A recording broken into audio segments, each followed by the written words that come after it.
নির্বাচনটা আপনাদের একটা অগ্নি পরীক্ষা। ডিবি হারুন, বেনজির, ওনারাও চাপ প্রয়োগ করেছেন। প্রিয় পুলিশ ভাইয়েরা, জুনিয়র অফিসার আপনারা যারা আছেন, আপনারা জুলাইয়ের কথা ভুলে যাবেন না। বাংলাদেশের জনতা দিয়ে, মিলিটারি দিয়ে, ভারত দিয়ে তাদেরকে আটকায় রাখা যায় না।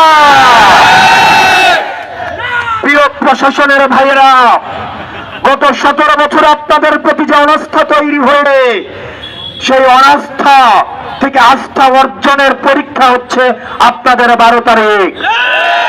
আমরা আস্থা রাখতে চাই, বিশ্বাস রাখতে চাই, বিগত 3টা নির্বাচনের মতো এই নির্বাচনে কোনো ওসির জন্য খাম পাঠাতে হবে না, কোন এসপির জন্য খাম পাঠাতে হবে না, কোন এসআই এর জন্য খাম পাঠাতে হবে না, কোন কনস্টেবলের জন্য খাম পাঠাতে হবে না। আপনারা যদি কোনো একটা অবৈধ টাকা স্পর্শ করে দেখেন, আল্লাহ সাক্ষী, আপনার সন্তানের ভবিষ্যৎ আপনারা নষ্ট করবেন, আপনার মা বাবার ভবিষ্যৎ আপনারা বিনষ্ট করবেন। এই বাংলাদেশটা আপনার, এই ভূমিটা আপনার, এই বাংলাদেশের মালিকানা আপনারা বুঝে নেন। নিজেকে একবার প্রশ্ন করে দেখেন, একদিন যদি কোনো রাজনৈতিক দলের গোলামি করেন, আগামী 5 বছর রাজনৈতিক দলের নেতার বাসায় পোস্টিং, ট্রান্সফার, প্রমোশনের জন্য যেতে হবে।